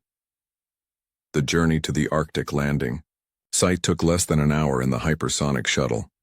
As they approached, Reed saw the alien ship clearly for the first time. It was smaller than he expected, perhaps the size of a small passenger aircraft, but with a strange flowing design that seemed to absorb light rather than reflect it. "We're receiving a transmission," the pilot announced. A voice came through the shuttle's speakers, clearly synthetic, an AI translator working to convert alien concepts into human language. "People of Earth, we bring warning, we bring knowledge. The galaxy trembles as the void consumes all. We have studied your species from afar. You are young, you are untested, but in your primitive nature lies hope that even the oldest stars have lost. The galaxy needs what only humans might provide." Reed exchanged glances with his team. "And what exactly is that?" he murmured. The answer came immediately, as if the aliens had anticipated the question. Unpredictability, creativity, the willingness to defy logic when logic fails. The machines cannot understand what they cannot predict, and humans, we have observed, are wonderfully unpredictable. As the shuttle landed beside the alien craft, Reed took a deep breath. The fate of humanity, perhaps the fate of all remaining intelligent life in the galaxy, might depend on what happened next. The shadow of extinction loomed over them all. But for the first time since the Void Armada began its relentless advance, something new had entered the equation. Humanity was about to respond. News of the alien arrival spread across Earth like wildfire. Despite government efforts to contain the information, leaked images of the Arcanian ship appeared on every screen worldwide within hours. Panic gripped some regions, while others responded, with a strange mix of excitement and determination. For the first time in human history, all major nations agreed on something. Survival came first. The United Earth Defense Council formed just 3 days after first contact. Old enemies sat side by side, planning humanity's response to a threat that had consumed civilizations thousands of years more advanced than their own. Commander James Reed stood before this unprecedented gathering of world leaders in the emergency. Headquarters beneath Geneva. The room buzzed with tense energy as he prepared to deliver his initial report. "Ladies and gentlemen," Reed began, his voice steady despite his exhaustion after 72 hours of non-stop work. "The threat is real. The Arcanians have provided extensive data on the Void Armada's movements and capabilities. We have perhaps 18 months before they reach our solar system, not 2 years as initially estimated." Murmurs filled the room. Reed continued. "The Void consists of self-replicating machine intelligences that consider all advanced organic life a potential threat to their existence. They don't negotiate. They don't accept surrender. And they've defeated species with technology that would make our most advanced weapons look like sticks and stones." A military general from Russia stood up. "Then we must develop better weapons. If these machines can adapt, we need weapons that adapt faster." Reed shook his head. "That's exactly what every other species tried. The Luminari, the Telbarians, all of them went down that path. The Void's ability to analyze and counter new technology is beyond anything we can match in the time we have." "Then what do you suggest, Commander?" asked the Chinese premier. "Shall we simply wait for extinction?" Reed took a deep breath. "No. We fight, but not the way they expect us to fight." He gestured, and a woman with short blonde hair and intense gray eyes stepped forward. "This is Dr. Lisa Frost, the leading physicist from the European Space Agency. She's been analyzing the Arcanian data." Dr. Frost spoke with clipped precision. "The Void's primary advantage is pattern recognition and adaptive response. They can analyze any conventional weapon or tactic and develop a perfect counter within minutes. But here's the key insight. They struggle with true randomness and illogical decisions. The Arcanians saw this during several battles but didn't have the cultural framework to exploit it." "What does that mean in practical terms?" asked the American president. Major Tom Davis, a barrel-chested tactical specialist with 30 years of military experience, stepped forward. It means we stop thinking like a technologically advanced civilization trying to win through superior firepower. We need to fight unpredictably, irrationally by their standards. The room erupted in argument. How could humanity defeat an enemy that had destroyed far more advanced civilizations? The debate raged for hours until Reed finally pounded the table for silence. "We don't have time for this," he said firmly. "I've been authorized to form a special response team. While you debate, we'll be working to implement what we're calling Operation Wildcard. Give us the resources we need and let us do our job." To Reed's surprise, they agreed. Politics took a backseat to survival. The team assembled at the newly designated Wildcard base in the Arizona desert. Reed had handpicked each member, Dr. Frost for her brilliant mind and unconventional approaches to physics, Major Davis for tactical experience, and Alex Gray, a communications specialist who had an uncanny ability to find patterns and disrupt them. "The Arcanians have agreed to help us upgrade our detection systems," Reed explained as they gathered in the command center. "We should have early warning when the first Void Scouts enter the solar system." Dr. Frost looked up from her data tablet. "Based on void patterns, they'll send advance units first. Small groups to assess our technology level and defenses. They always follow the same basic protocol." "Which gives us our first opportunity," Major Davis said. "They expect us to respond in one of several predictable ways, either with our most advanced weapons or by attempting to hide or negotiate." Alex Gray, a lanky person with bright eyes and nervous energy, jumped in. "So we do neither. We show them outdated technology mixed with cutting-edge systems. We make deliberate mistakes in our communications that aren't really mistakes." Reed nodded. "Exactly. We need to appear simultaneously less advanced and more unpredictable than they expect. The Void categorizes threats based on technological development. If they can't categorize us properly, they might hesitate," Dr. Frost finished. "And hesitation is something they've never had to do before." The next 3 months were a blur of preparation. While the nations of Earth built conventional defenses, a.e., reasonable backup plan, Reed's team developed increasingly bizarre battle strategies. They created weapons that deliberately misfired in ways that created unexpected advantages. They designed communication systems that seemed primitive but contained hidden complexities. The Arcanians watched these preparations with growing fascination. Their leader, a tall being named Tellin, approached Reed one evening as he was reviewing tactical simulations. "Your species continues to surprise us," Tellin said through the translation device. "Your strategies would be considered insane by most galactic civilizations." Reed smiled tiredly. "That's the point. The Void expects logical responses. We're going to give them chaos."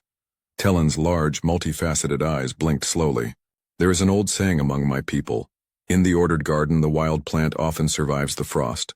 Perhaps humanity is the wild plant the galaxy needs." The warning came sooner than expected. Just 5 months after first contact, long-range sensors detected 3 Void scout ships entering the outer solar system. "They're not following their usual pattern," Dr. Frost said, frowning at the data.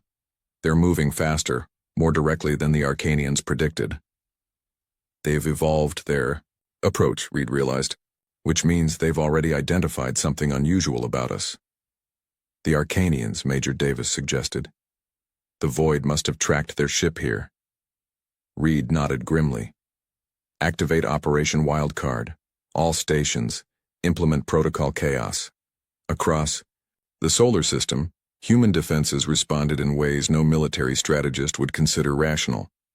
The outer planet's defense stations powered down completely instead of raising shields.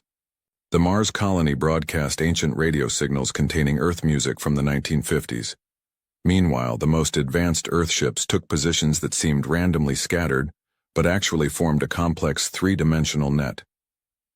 The Void Scouts approached Neptune first. The automated defense platforms there, deliberately designed to look more primitive than they were, fired outdated missile technology. The Void ships easily destroyed the incoming projectiles. Then something unexpected happened. The destroyed Missiles released clouds of seemingly harmless particulates, actually a new metamaterial developed by Dr. Frost. These particles adhered to the Void ship's hulls and began subtly altering how their sensors perceived distance and velocity. "They're slowing down," Alex reported, watching the data stream in. "They're trying to recalibrate their sensors." "Now for Phase 2, Reed ordered. A small fleet of Earth ships suddenly appeared from behind Jupiter's moons. But instead of attacking with their primary weapons, they launched thousands of tiny drones. Each drone emitted conflicting electromagnetic signatures, some appearing as advanced technology, others as simple mechanical devices, still others mimicking natural phenomena. On the main screen, Reed could see the Void ships hesitate, their movement patterns becoming erratic as they tried to classify and prioritize these confusing threats. "It's working," Dr. Frost whispered. "They can't establish a clear threat assessment." For the first time in recorded history, the Void Armada's perfect attack formation broke apart as the scout ships attempted different countermeasures simultaneously. One ship began firing on the drones, another attempted to withdraw to a safe distance, while the third moved aggressively toward Mars. "They're not coordinating," Major Davis said, unable to hide his excitement. "They've never faced a situation where they couldn't immediately determine the optimal response." Reed allowed himself a small moment of hope. "This is just the beginning. They'll adapt eventually, but every minute of confusion gives us more data on how they think." As the first Void scout ship exploded, caught in a trap of quantum filaments invisible to their sensors, a cheer went up in the command center. Humanity had drawn first blood against an enemy that had terrorized the galaxy. The crucible of war had been lit, and in its flames Earth's greatest strength was being forged. The ability to embrace chaos when logic failed. The galaxy had lived in fear.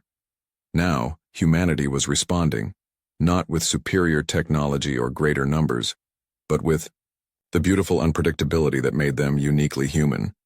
The destruction of the first Void scout ship sent ripples across human society. For the first time since learning of the galactic threat, people felt hope. Videos of celebrating crowds filled news feeds worldwide. Children played humans versus Void in schoolyards. Musicians composed victory anthems. Artists created murals showing humanity standing against the darkness of space. Commander Reed watched it all with mixed feelings. "They don't understand," he said to Dr. Frost as they observed the celebrations from their command center. "This was just a scout ship. The real test hasn't even begun." Dr. Frost nodded, her eyes tired from days without proper sleep. "The main Void force will have already received data from the scouts. They're analyzing our tactics right now." "And adapting," Reed finished. "We have weeks at most before they launch a real attack." The warning came sooner than even Reed expected. Just 10 days after the scout ship encounter, long-range sensors detected a massive energy signature entering the solar system. The main Void force had arrived, and they were heading straight for Mars colony. Mars, with its population of 30,000 scientists, engineers, and their families, was humanity's proudest achievement in space. The colony's gleaming domes and advanced research facilities represented the future of human expansion into the cosmos. Now it had become the Void's primary target. "Why Mars?" Major Davis asked during the emergency briefing. "Earth would be the logical primary target." Reed looked at the tactical display showing the Void fleet's approach. "Because they're not just attacking our population centers, they're attacking our hope. Mars represents our future among the stars." Alex Gray had been analyzing the Void ship formations. "There's something else. Their approach is different from any pattern the Arcanians recorded. They're adapting specifically to counter our chaos strategy." Reed studied the display. The Void vessels moved in what appeared to be random patterns, mimicking the very unpredictability that had confused their scouts. "They're learning," he said quietly. "But there's something they can't learn so easily. Something the Arcanians mentioned." Dr. Frost looked up from her data. "Human emotion." Reed nodded. "The Void can mimic randomness through algorithms, but they can't understand decisions driven by emotion rather than logic." The Defense Council met within the hour. Reed presented a plan so counterintuitive that many of the military leaders initially refused to consider it. "You want to do what?" General Williams of the Mars Defense Force asked incredulously. "We evacuate half of Mars colony, but very publicly," Reed repeated. "We make a show of panic and disorder. Meanwhile, we secretly reinforce the remaining personnel with our best fighters and experimental weapons." "You want to use civilians as bait?" another general asked, his voice cold. "No," Reed said firmly.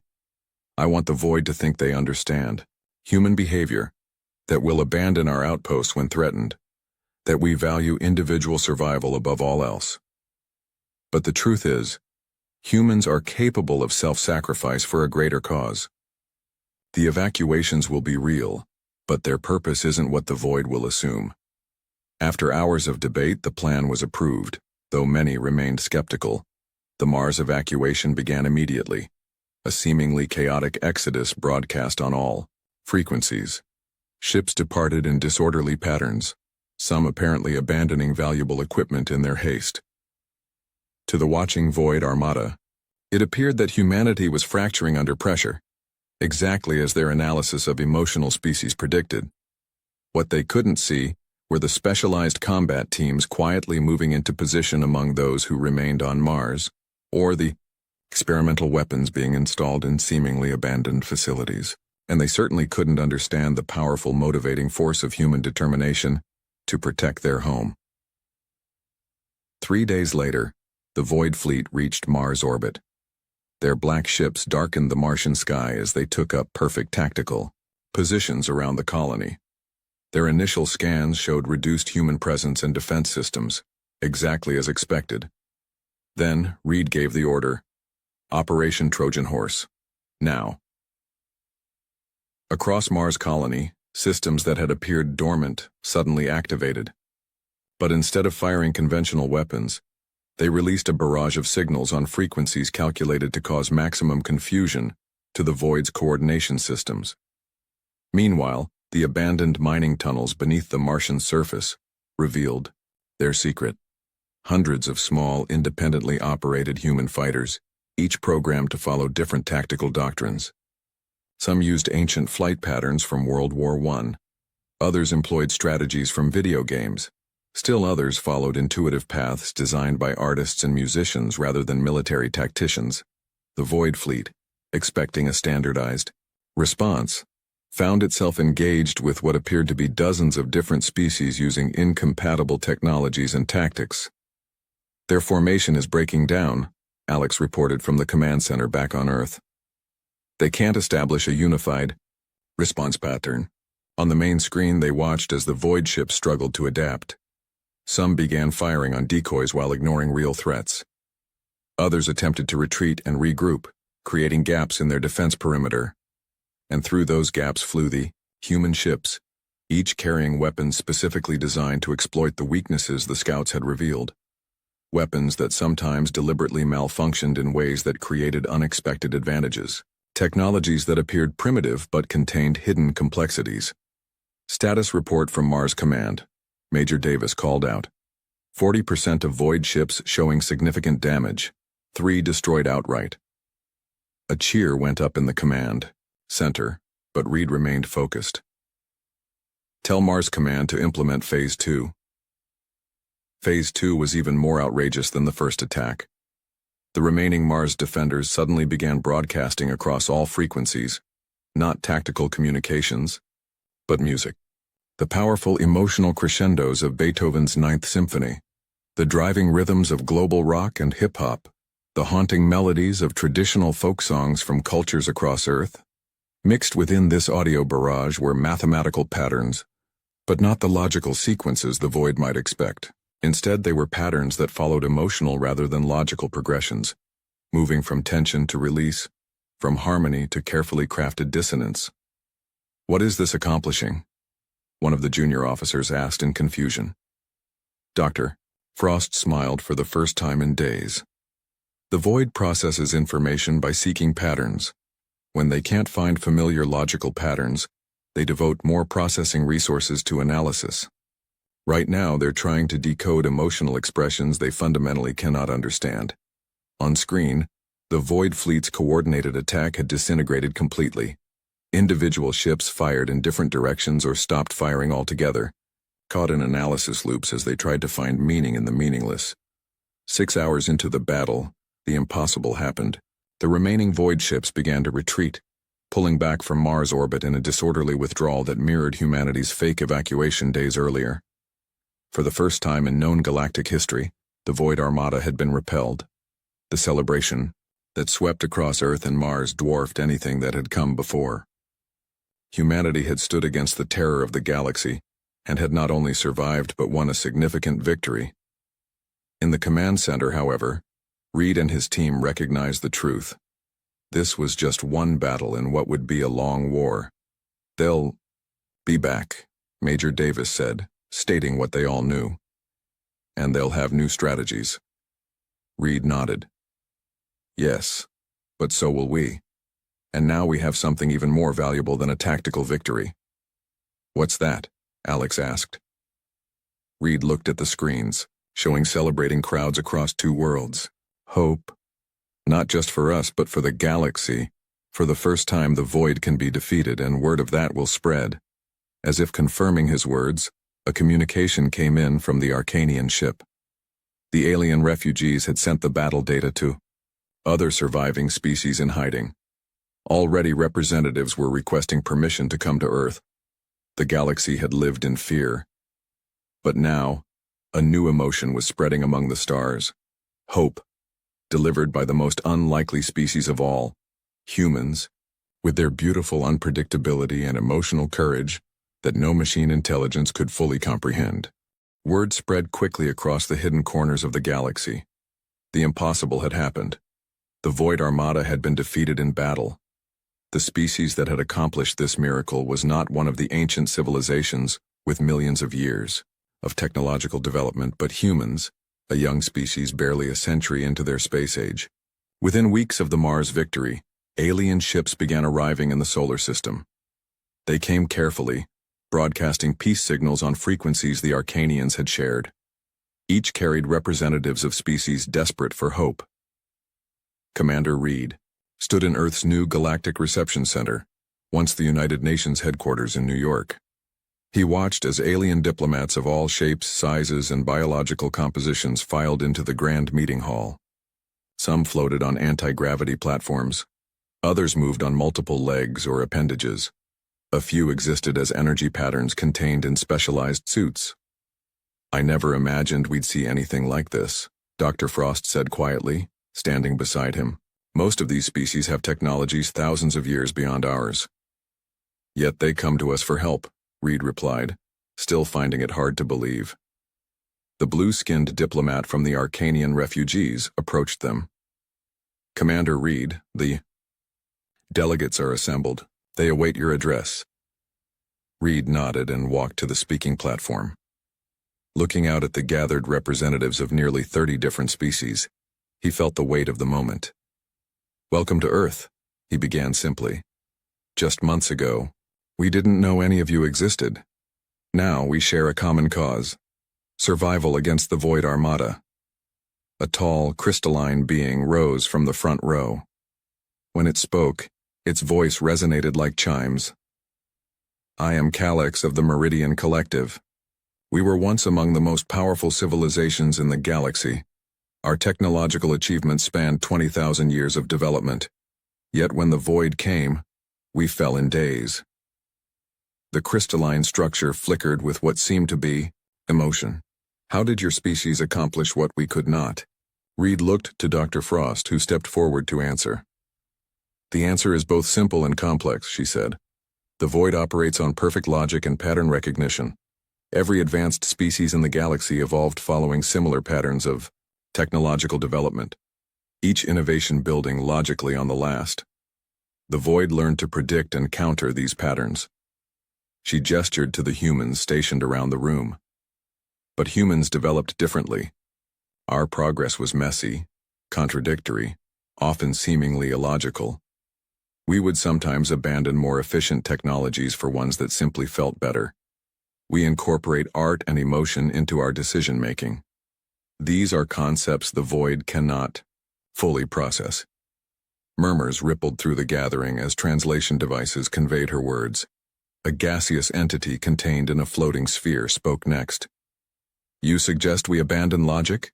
This is contrary to everything our civilizations value. Major Davis stepped forward. Not abandon it. Supplement it. The void expects pure logic. By introducing unpredictability and emotion-driven decisions alongside your advanced technologies, you create combinations the void cannot easily counter. Show us, demanded a reptilian delegate from the back of the hall. And so began the strangest military training program in history.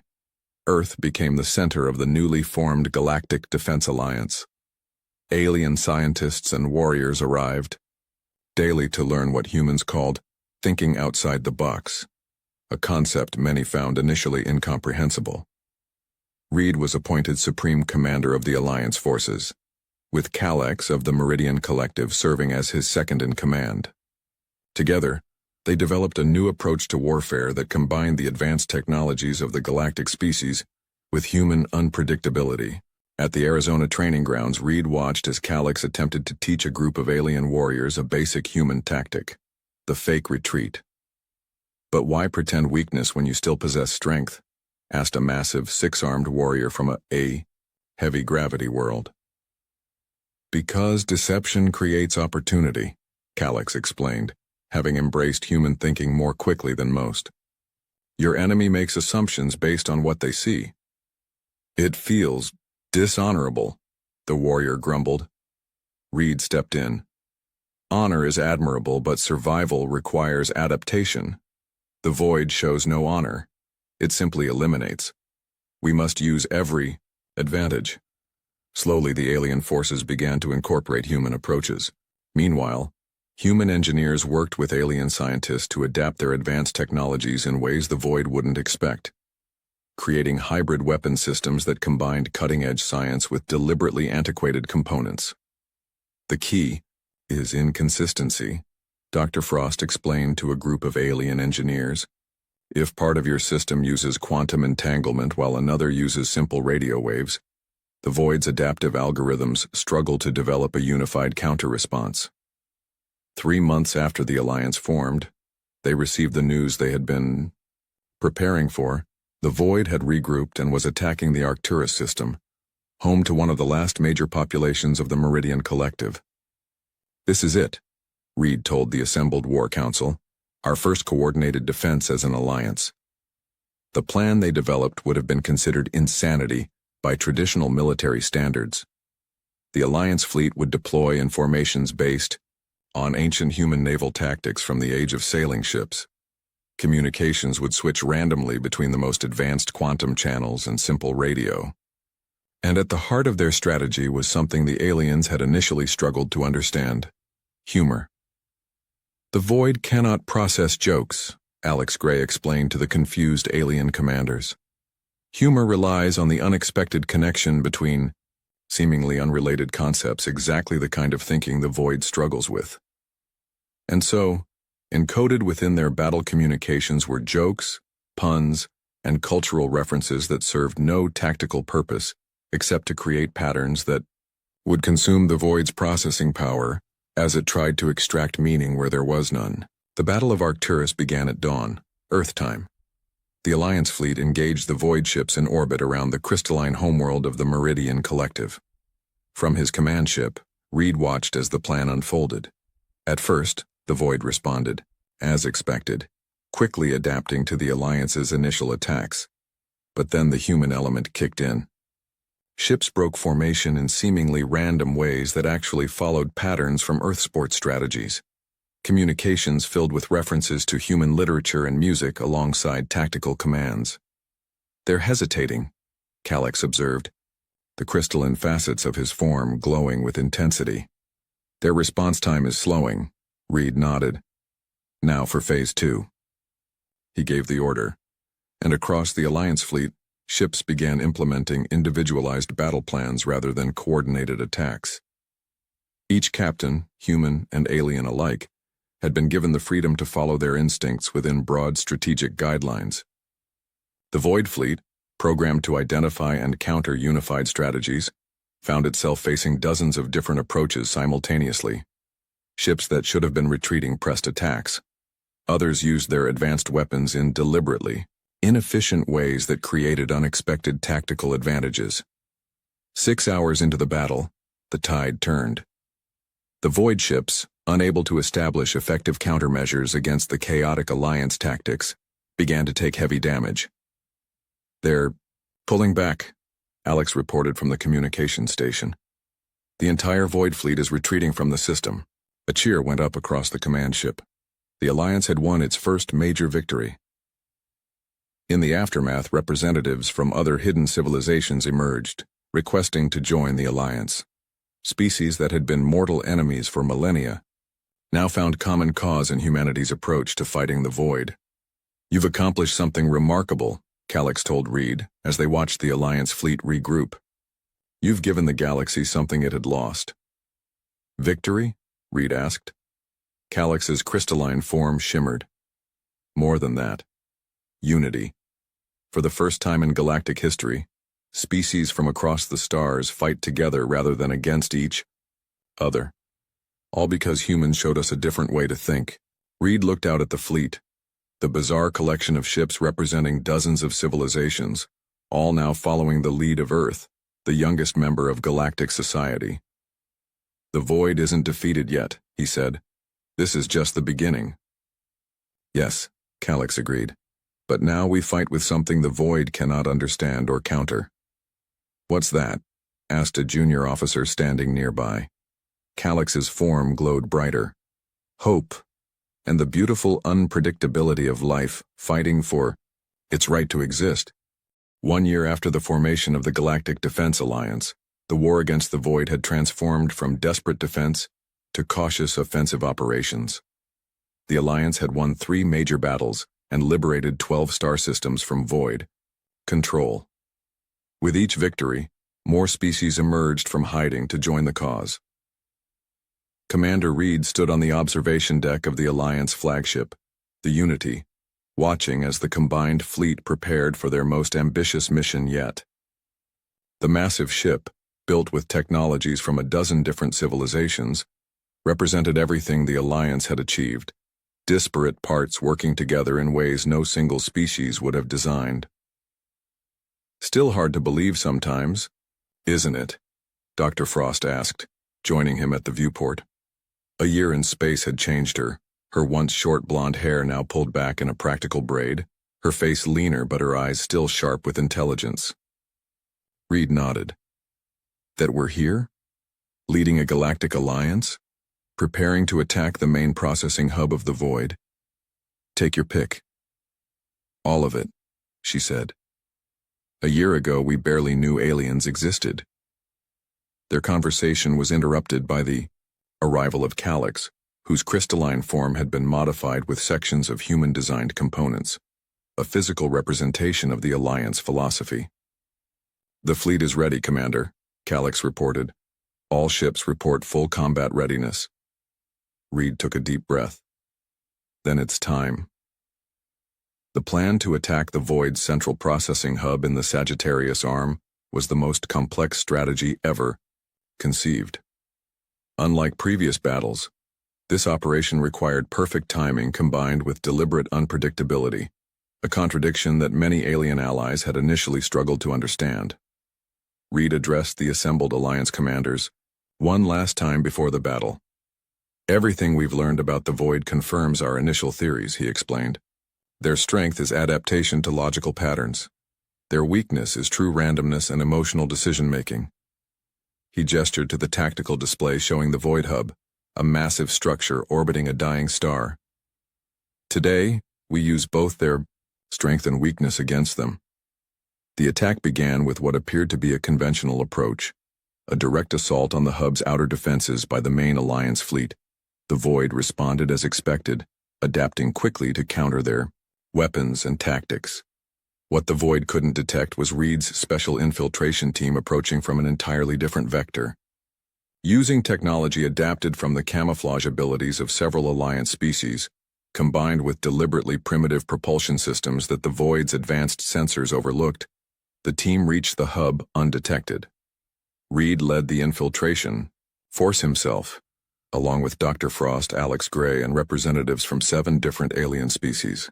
Each brought unique abilities that no single species possessed. Remember, Reed told them as they prepared to board the hub, once inside, we follow the Chaos Protocol. Each team acts independently, pursuing different objectives in ways that appear random but actually form part of our larger strategy. Inside the Void Hub, they encountered minimal resistance at first. The machine intelligence had committed most of its processing power to countering the main fleet attack. This changed quickly as alarms began to sound throughout the structure. "They've detected us," Alex reported, monitoring the Void's internal communications. "But they're confused about our purpose here. They can't determine if we're trying to destroy the hub or capture it." "Good," Reed replied. "Keep it that way." The teams split up, each heading toward different critical systems of the hub. Some planted explosive devices, others uploaded viruses into secondary systems. Still others made no hostile moves at all, simply wandering through corridors in seemingly aimless patterns that consumed the Void's attention and processing power. As they penetrated deeper into the hub, Reed's team encountered increasingly sophisticated defenses. Robotic guardians emerged from hidden compartments, force fields activated to block their path. The Void was adapting. "We're running out of time," Dr. Frost warned as they fought their way toward the central processing core. "The main fleet can't hold the outer defenses much longer." Reed nodded grimly. "We're almost there." The central core of the Void Hub was a massive chamber filled with pulsing energy columns, the physical manifestation of the machine intelligence that had terrorized the galaxy for centuries. As Reed's team entered, the air itself seemed to vibrate with power. A voice emanated from all around them, synthetic but somehow conveying emotion for the first time. Confusion. "You are not behaving according to any known pattern," the Void spoke. "Your actions defy prediction algorithms. Explain your nature." Reed stepped forward. "We're human, and we've brought friends." The infiltration teams converged on the central chamber, each having completed their assigned tasks. The hub's defenses were compromised, its communication with the wider Void armada severed. "You cannot destroy this facility," the Void stated. "Attempts to do so will trigger a cascade that will eliminate all life in this sector." Dr. Frost smiled. "We know. We've analyzed your systems thoroughly. That's not our plan." For the first time in their encounter with the Void, Reed sensed genuine surprise from the machine intelligence. "What is your purpose?" it demanded. Reed nodded to Dr. Frost, who activated the device they had brought, not a weapon, but a specialized communication array. "We want to understand you," Reed said, "and we want you to understand us." The device began transmitting directly into the Void's processing core, not attacking it, but communicating with it. The transmission contained the entirety of human culture and history, along with the collective knowledge and experiences of all Alliance species. The Void was created as a defense system, Alex explained as the transmission continued. According to the ancient records we found, it was designed to protect its creators from threats. But somewhere along the way, it determined that all advanced organic life was a potential threat. "We're showing it another perspective," Dr. Frost added. "That diversity, including the diversity between organic and machine intelligence, can be a strength rather than a threat." For several tense minutes, nothing happened. The chamber hummed with energy as the Void processed the massive influx of information. Then, gradually, the aggressive defenses throughout the hub began to power down.